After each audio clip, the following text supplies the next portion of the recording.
Please recite Surah Al-Fatiha.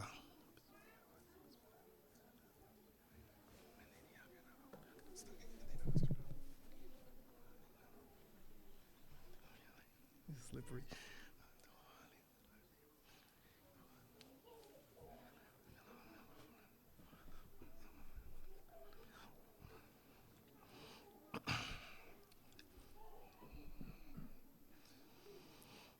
أعوذ بالله من الشيطان الرجيم بسم الله الرحمن الرحيم الحمد لله رب العالمين والصلاة والسلام أشرف المرسلين وخاتم النبيين أكمل مجتبى أبي قاسمي محمد مصطفى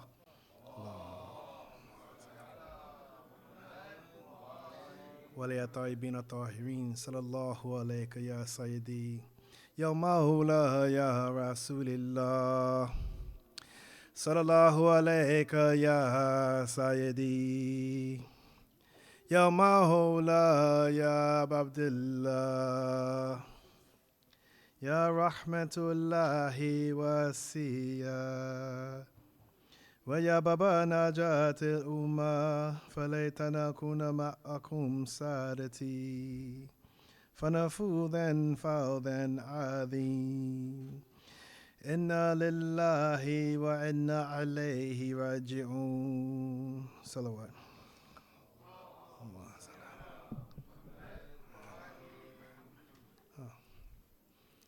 Look at that right there.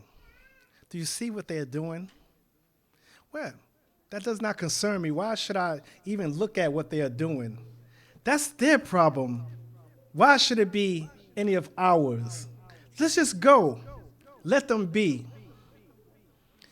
These are the things in which we see or say when we see some type of atrocity or something that is bad. We feel that it does not concern us instead of concerning ourselves with it. In other words, we go against enjoining what is right and forbidding what is wrong. And we feel that if it's not pertaining to us, that it doesn't really matter. It's their problem, not ours. Thinking that if we ignore it, it will not come to us. See, but the problem is that if we don't enjoin what is right and forbid what is wrong, today was them and tomorrow will be us. But we never think that way. We feel that we must mind our business, not thinking that enjoining what is right and forbidding what is wrong is a part of our principal beliefs. It's a part of our Furui Deen. Amr bil Ma'ruf and Nahy anil Munkar. We are told to enjoin what is right and to forbid what is wrong. We must do it. This is obligatory to the fact that they said that it is wajib kifaya. In other words, it is an obligation amongst the masses. And that if none of us enjoin what is right and forbid what is wrong, we all fall victim to the sin unless a group of people does this. We basically forget about this. We just act like it's just one of the things, it's just part of our doctrines. It doesn't really mean anything. We don't supposed to do that. But we're told in the wire that if we do not enjoin what is right and forbid what is wrong, then someone will come and they will rule over us, and that they will rule over us in such a way that dua will not help us. We must go out there and fight towards our freedom and fight towards the freedom that we deserve by enjoining what is right and forbidding what is wrong. But before we can even do that, we have to know what is the munkar. What is the wrong? Because some people don't believe certain things are wrong. We live in a society in America when people, wrong country. We live in Australia, and we'll find that some people consider drinking alcohol is okay. And when you say you don't drink alcohol, they say, well, what's wrong with you? Everybody do it. No, not everybody does it. I don't do it. That does not mean everybody do it. So we have to understand that some people do not understand what the wrong is. So first, before a person can enjoin what is right and forbid what is wrong, we must know what is wrong. We must know the wrong. We must familiarize ourselves with the wrong. We must be sure that this is wrong. to the fact that when we speak out with surety about this wrong.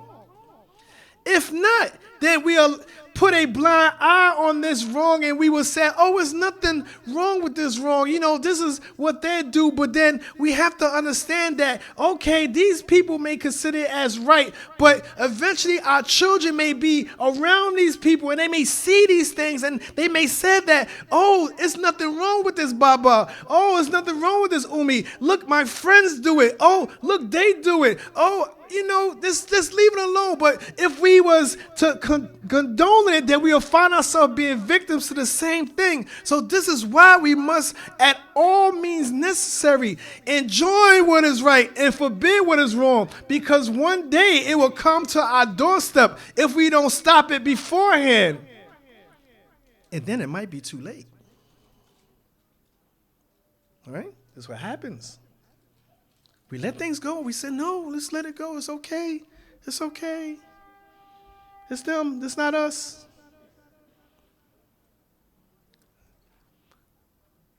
See, we cannot think this way. We have to constantly enjoy what is right, forbid what is wrong, and never let go. We are told that from Ahl Bayt alayhi salam that whoever leaves enjoining what is right and forbidding what is wrong, physically, spiritually, or vocally, is like a corpse that is still alive. This person is considered dead if he ignore or she ignore joining what is right and forbidding what is wrong, enjoying what is right and forbidding what is wrong. That means that by any means necessary, that when we see this munkar, when we see this wrong, we must speak out against it. Say, no, this is not correct. But if we cannot speak out against this wrong, then we must maybe fight with our hands. But if we're not able to fight with our hands, then we must hate it with our hearts, as we always hear. But we cannot allow this to creep into our ranks. We must nip in the bud when we see it from across the hall, because no believer eyes should see anything that goes against Allah Jalla. If we see something that goes against Allah Jalla, we must say, no, this is not correct. We must fight against it. We must join that right. We must say this is wrong, and we must let people know that this is not correct, because if we do not, they will assume that we consider this as being correct. They will assume. Joining what is right is basically the doctrines or the fundamental beliefs of our beliefs, the fundamental beliefs of our jurisprudence. When you look at our jurisprudence, what does it do? I think it brings us towards the right. Our law brings us towards the right. It does not bring us towards the wrong. It brings us towards the right. And anything that goes against that is the wrong.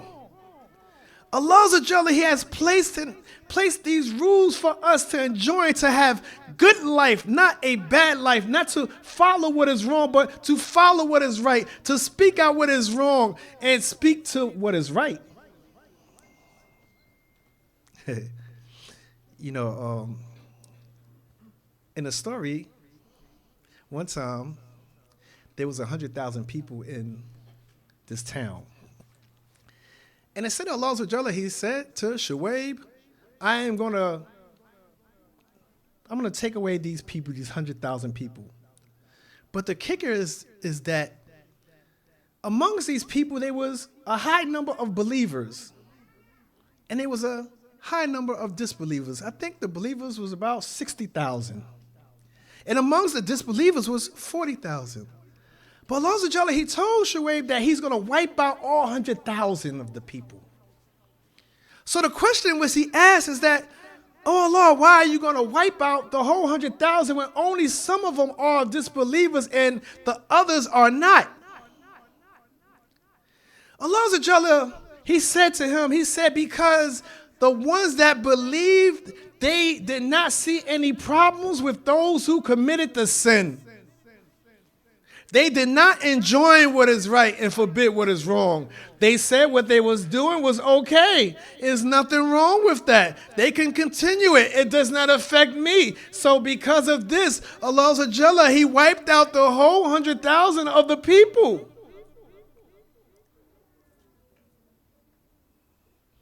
The whole 100,000.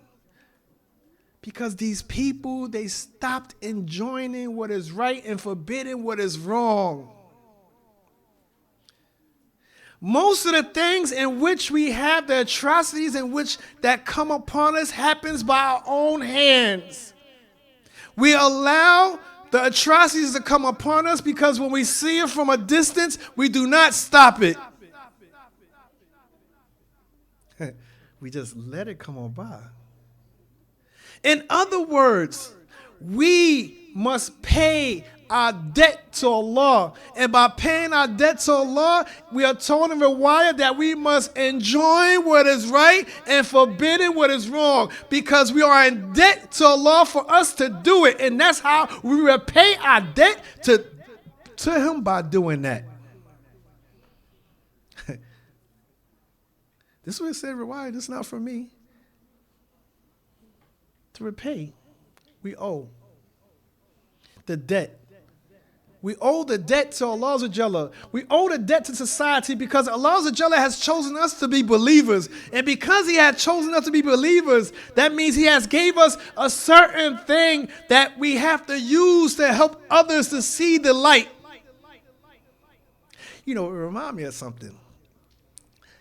I just thought about it. Maybe a little off thing, but let me talk about it. You know how they said that this world is a jail for the believers? Right? We hear that. So when we look at that, we say, man, a jail for the believers. But some of the believers are very wealthy, along with the non-Muslims. But why is it said that? It's because Allah Jalla has put restrictions upon the believers, whereas the non-believers has no restrictions. And because they have no restrictions, they're liable to do anything.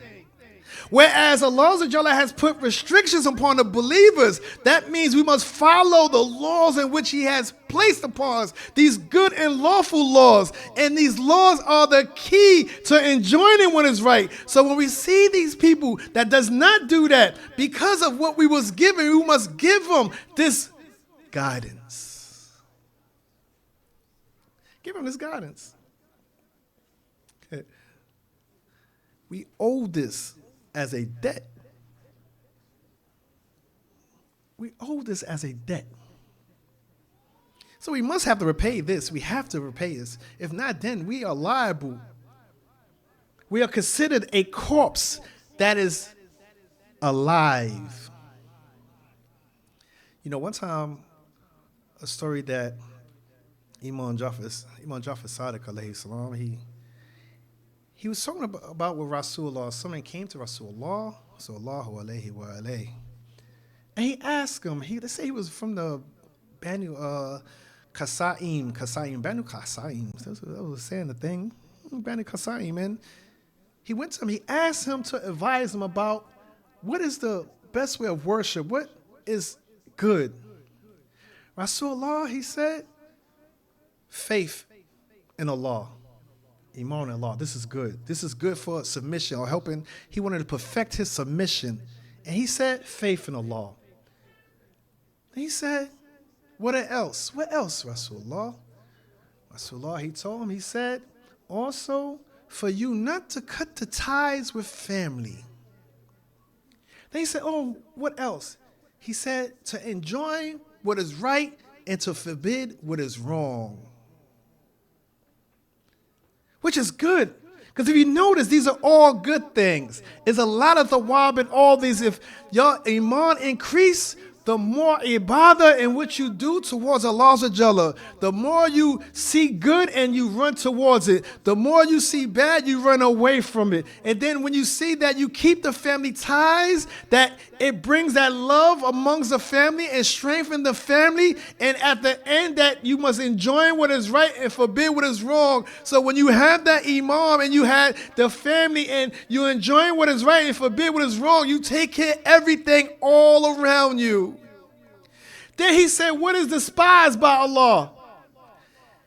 He said, infidelity, to be an infidel is despised. To be a disbeliever is despised by Allah. To disbelieve in Allah is despised. He said, what is the next thing? He said, the next thing is that you cut ties from family.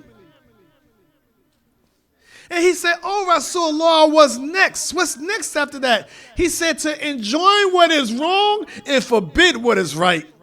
So that means if you enjoy what is wrong and you forbid what is right, then you are amongst those who are displeased in the sight of Allah. If you feel that enjoining what is wrong is correct, this is a big problem. This is a problem. So that means you must change how you think and understand what is this munkar, what is this bad, or what is this wrong, so you yourself do not do it. Well, how do you do that? Of course, the more and more you learn about Allah Jalla, the more and more you find yourself growing in iman, the more and more you practice, the more and more it brings you towards not doing what is wrong. Because when you are conscious of what you are doing, you will not do something that is make you do wrong. No, you will not. If you're conscious what you're doing, then you will know what you're doing. That's much better. This is only way, like I said, if you know the munkar, then you will be of those who correct yourself.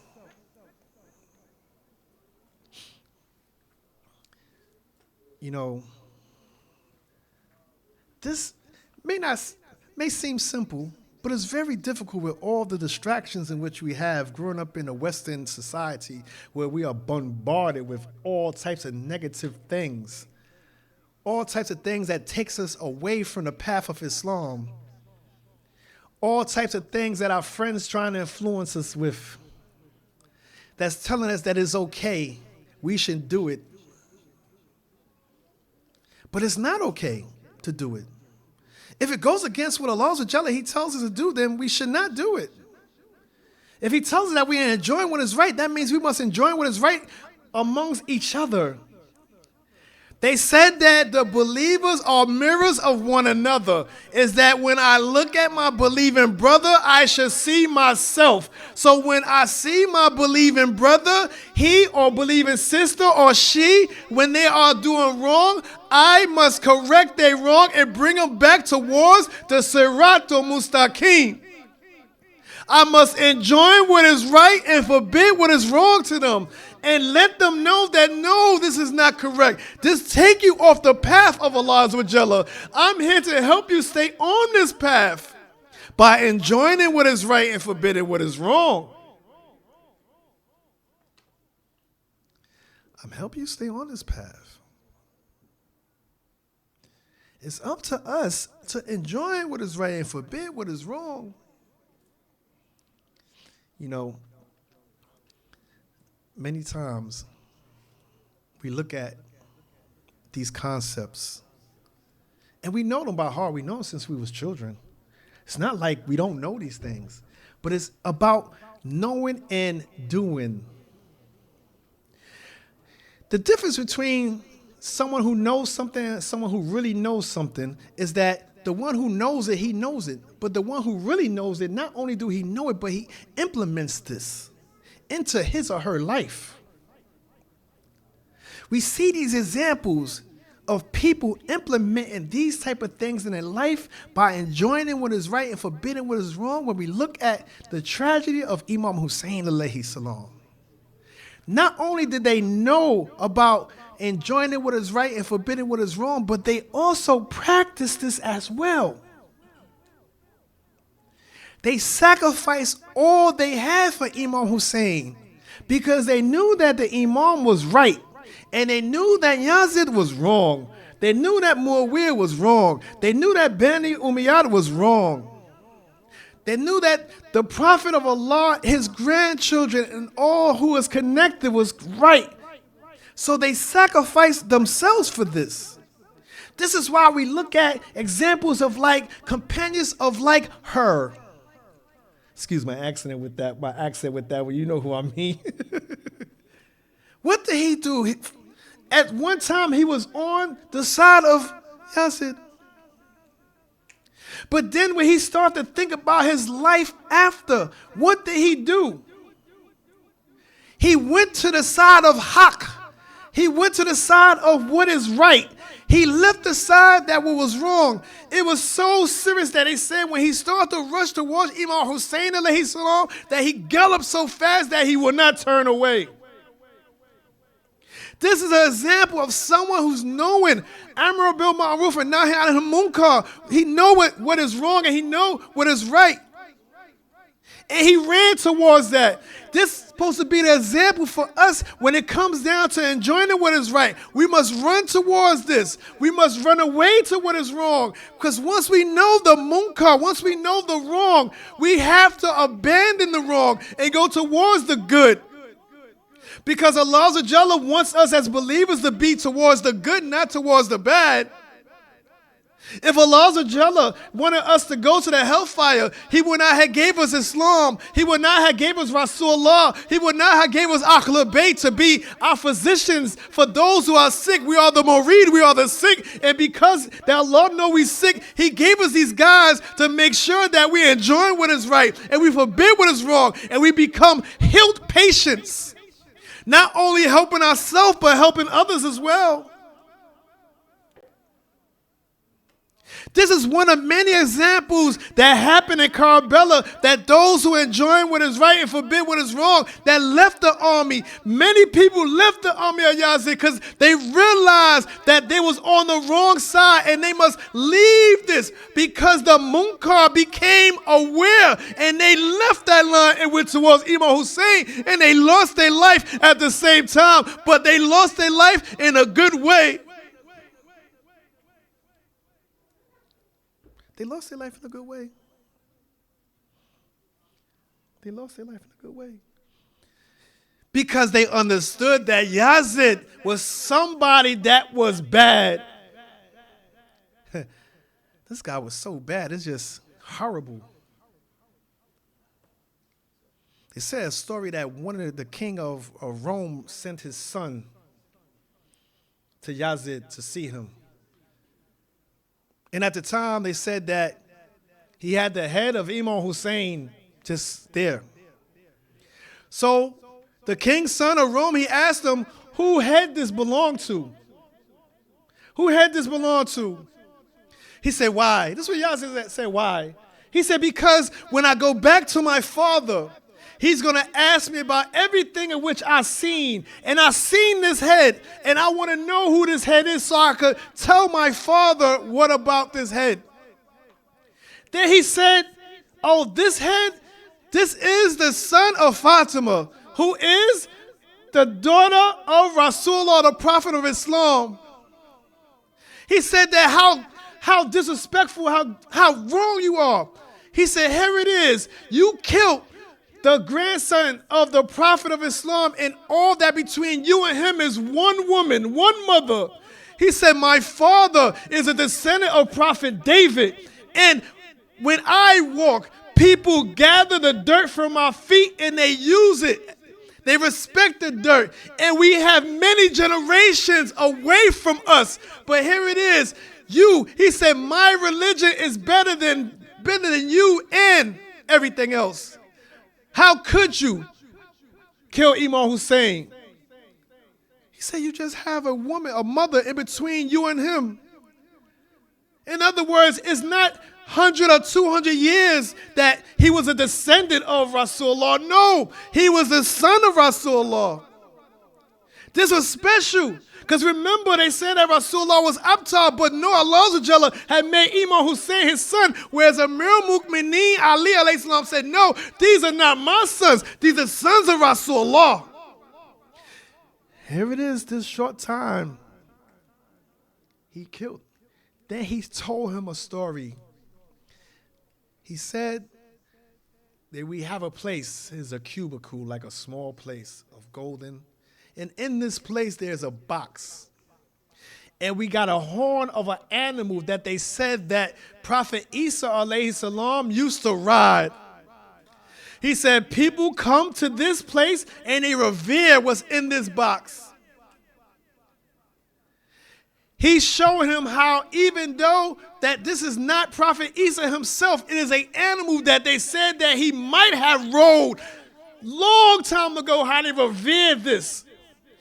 He's showing him that how can you not revere the grandson and son of the Prophet of Allah? How can you do this? How despicable you are.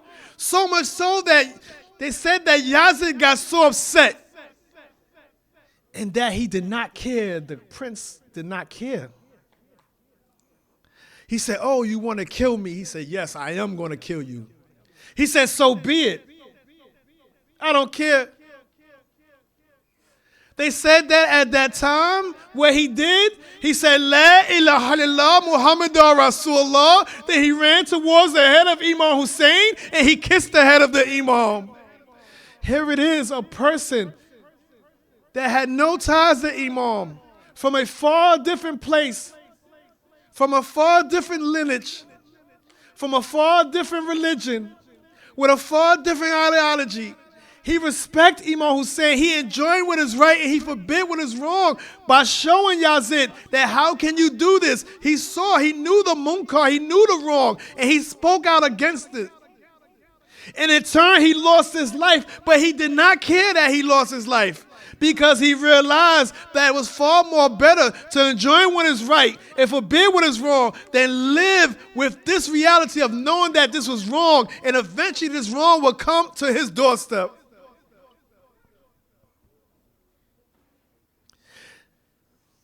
This is the people in which Imam Hussein alayhi salam was fighting against. The Imam was fighting against this type of person. The person in which that did not care about the munkar. He did not care about that. Not at all. No. This is why we are told that we must always enjoin what is right and forbid what is wrong. From the beginning of our life all the way to the end, and that we should not stop it. It's not, oh, one day I enjoy what is right, but tomorrow I'll have a day off and I'm not going to do it. No, it is something that we constantly do. Something in which we constantly have to do. It's a riwayah. I couldn't remember it, so please be patient with me. My age is not like how it used to be. I'm starting to get old. And I wanted to read it because I couldn't remember it all the way. It was horrible. I was like, normally I can remember everything, but for some reason I could not remember it. So I wanted to read this one. So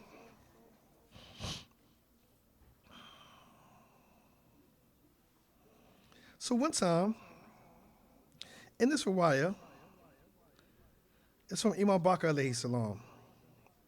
He said, verily, the enjoyment of the good and the prohibition of wrong is the path of the prophets. He said, the way of the righteous, a great obligation on which all other obligations are founded on, and on which ideologies are secure, by which earnings are made lawful, by which iniquities are redressed, though which the earth flourishes, justice is sought from enemies, and Allah's commands is kept upright. Allah's command is kept upright. SubhanAllah. I just couldn't remember that one. So in turn, when I think of this, It reminds me of one time they said it was the people of Bani Israel. And there was a man, and he was praying. But while he was praying, they said there was two children. And the two children was somewhat away from him. And they had got a bird, and they start to pluck the bird. And they start to do pain towards the bird. The bird was in pain, and they just kept on plucking the bird. And they said that Allah said for them to be swallowed up, because when the man saw these children doing wrong, he did not correct them. He allowed them to continue on doing this. So in this, we see how important it is that we must enjoin this. Or if we don't, we find ourselves as though we are the one who has committed the atrocity. Because we know our silence is an agreement. When someone is silent, what's that? They agree.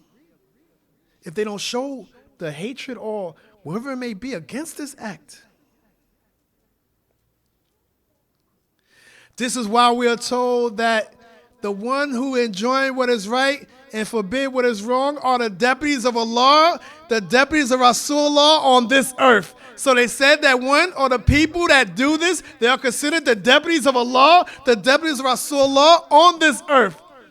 Because we are the ones that make sure that everything goes right. We show them that this is not correct by enjoining what is right and forbidding what is wrong and bringing them towards the haqq, the truth. That's what we do. Even though it might not be popular. Because people may say, oh, it's not popular for you to enjoy what is right. Everybody's committing sin. This is a free fall. Sin, sin, sin, sin, sin, sin. Let's have some sin. You get some sin and I get some sin. To be sinless or not to commit the sins is the way to go, because all actuality, we do not know when we're going to leave this earth. Just because we are young don't mean that we're going to live forever. Just because we may be teenagers don't mean we have a life ahead of us. Just because we are, says someone in our 20s or whatever, we have a long life ahead of us. No, we must live this life as though this is our last days and continue on the path of Allah and continue on the path of following Ahlul Bayt alayhi salam. Because if not, then we will find ourselves lost with those who are the ones who are out there committing the wrong. May Allah help us all. Bismillahirrahmanirrahim. Wal asin al-insan la fi khus.